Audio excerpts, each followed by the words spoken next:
I'm Mike Chesser. I'm the CEO of Great Plains Energy out of Kansas City. I've been in the utility business for almost 40 years now, seen lots of things come and go, seen the Arab oil crisis, the TMI nuclear disaster, the internet blow up back in the 90s, and really we haven't seen anything quite like what we've seen the last couple of years with the economic recession and the drop off in supply for electric demand, and it's causing us to have to rethink how we do business in the electric utility industry. Last year was the first year in history that we actually saw less demand for electricity than we did the year before. So obviously our business is built on growth, as most businesses are, and we're also regulated.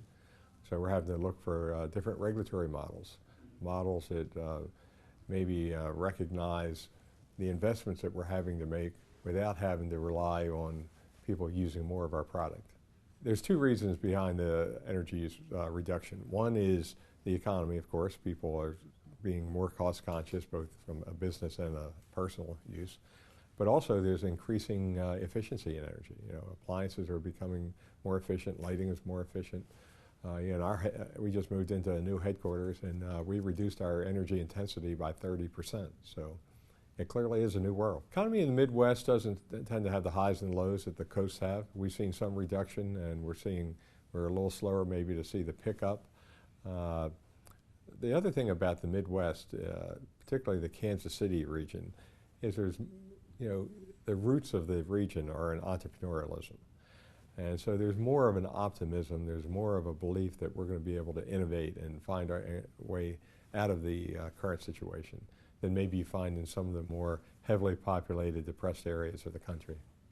The CD fiscal responsibility policy basically recognizes that if we continue as we're going to continue to have deficit after deficit that eventually will create a level of debt that will make it very difficult for businesses to borrow money and could make it difficult for other countries to lend money to this country. So obviously it would have a significantly depressive effect on our children and our grandchildren.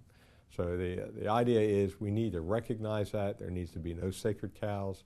We need to put all possible options to deal with that on the table and to engage in an open-minded, collaborative way around solutions. To me, there's a number out there, $30,000 for every man, woman, child. I think that understates the problem. The real problem is the velocity of growth and the confidence that lenders have that we're going to, at any point, get to a point where we can live within our means. And obviously, you as a lender would not be too inclined to want to lend to someone who you didn't believe over the long term was going to live within their means. So I think it's a philosophical issue that's just as important as the monetary issue. Well, for the last 5, 6, 7 years, every year we've spent more than we've saved. And so I think, that's going to continue to be an issue. We have, embedded entitlement costs around health care, around Social Security. Combined, those two represent 60% of our budget. And it's going to take a lot of political will to be able to be willing to deal with that, to extend retirement ages and to cut back on critical costs associated with health care. Well, I think it would be possible to tackle the current deficit issue and to balance the budget if we do one other thing, deal with the tripod in this situation, and that is economic growth. We need to be investing dollars, and we need to be altering tax policy to help us generate a higher level of gross national product. Right now, the projection is we're going to grow at about 2.5% a year. We need to get that up to 3.5% to 4% a year. If you do that, that will provide the additional revenues to the government that they need to balance their budget. And it will also significantly improve unemployment, which is, another key long-term threat that we have as a country. Well, in my view, there's a lot of room for innovation in the area of energy.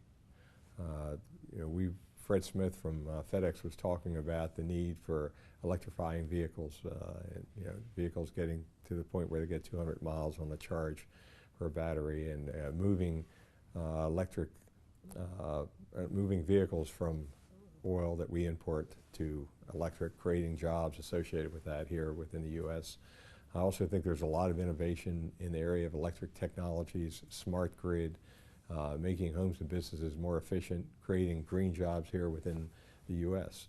So that's the kind of thing that I think we need also to be focusing on to get our economic growth at the rate that we need to be able to balance the debt. I don't think there's any question that the electric vehicle, both being produced by GM and Ford, are going to have a big impact over the next 5 to 10 years.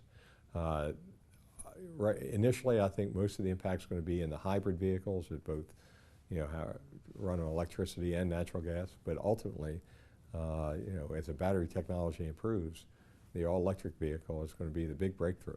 CED is uniquely positioned to win the trust of a wide range of constituents. I use an example in the energy field. We've found ourselves finding ways to partner with environmental groups and others who traditionally have opposed us. I think CED is going to have to find ways to collaborate with people who traditionally have opposed, union leadership, teachers, federal agencies that typically have not seen businesses as friends. I think CED has a reputation of being balanced, having the higher good at heart, not only about optimizing dollars to the bottom line. And so I think taking that reputation to the next level is where they're going to be able to be the biggest help. Well, again, I think if we continue to have a debt in this country, it's going to be an anchor around our neck. It's going to inhibit growth. It's going to inhibit the quality of life of their kids and their grandkids. So clearly we have to deal with this. And they need to get on board and be part of the solution. At this point, I would encourage all business people to get out there and say, this is an issue we need to be focusing on. We need to be talking about it candidly. We need to be evaluating all the options that are available. And we need to come at it in a way that is balanced and seen as fair and seen as being trusted by all of our constituents. I would encourage the business leaders to sign that set of principles, because the principles basically point to the fact that we need to get after this problem, and we need to do it in a fair and balanced way. One of the unique things about CED is that there are a number of CEOs that are on its board of trustees, and they're always looking for more. They're looking for CEOs that are willing to get out beyond just the short-term, policy benefits that they're being lobbied for in Washington, taking the longer view. So, CEOs that are interested in doing that, I would encourage them to contact CED and see what's involved in being part of the team. Obviously, the thing that most people are concerned about with our rising level of debt is that we're going to be increasingly at the whim of China or Brazil or other folks that are lending dollars to us. And there's also a great deal of concern that we're going to be, in order to be able to participate with China, we're going to lose our intellectual property and we're going to lose our identity as the great innovator of the world. And so I think that is something that we need to be cognizant of. But we also need to recognize that we're not going to be, the greatest economy at the sacrifice of everybody else. We're going to have to find a way to truly be part of the world team. And I think that's going to require quite a change in culture for the average U.S. businessman. Well, now with the investment that's being made in China, for instance, in new energy technology, they're going to have the intellectual property that they're going to be worried about safeguarding from us. We're not, all the new inventions aren't going to be here. So how do we deal in that kind of a world? And how do we give and take with and participate in a collaborative way as opposed to be the people that are dominating the research and development scene? I think the best way for us to stimulate job growth in this country is to improve the level of confidence and the level of certainty of the business executives that are making investment decisions. Job growth directly parallels investment growth.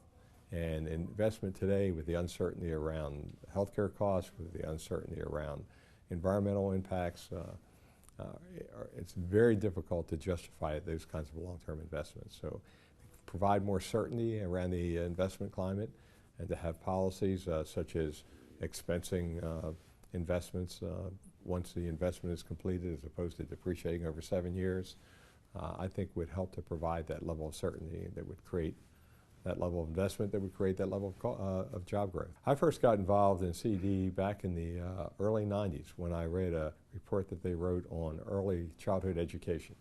And it jives certainly with what I believe, which was the single best investment a community can make in economic development is in early childhood education. It takes away, it saves all sorts of societal costs, and it creates a much more productive workforce. And it was something that was frustrating to me that most business people didn't recognize, and I was impressed that the CED did. And I've been involved with them on early childhood education for the last 20 years. This is the time that we need to come forth with a sense of confidence, a sense of a higher purpose, that we as a country are going to be able to find our way through this morass, and not to just complain about it, but to look at all the evidence, a spirit of innovation, a success in entrepreneurialism, and to create that sense of confidence among all the stakeholders we interact with. And I think it's also important for us to be focusing on how we're going to make the world better, not just how we're going to improve our bottom line, and how we can use that innovation and entrepreneurialism to, in effect, make this a world that helps emerging economies and helps close the gap between the haves and the have-nots of our citizens here within the United States. I think it's very important that our energy policy focus on investment in a way that will be productive as opposed to destructive. Productive investments, next generation of nuclear, next generation of solar, advanced battery technology, all those kinds of things need to be accelerated, very much like the space program in the 60s.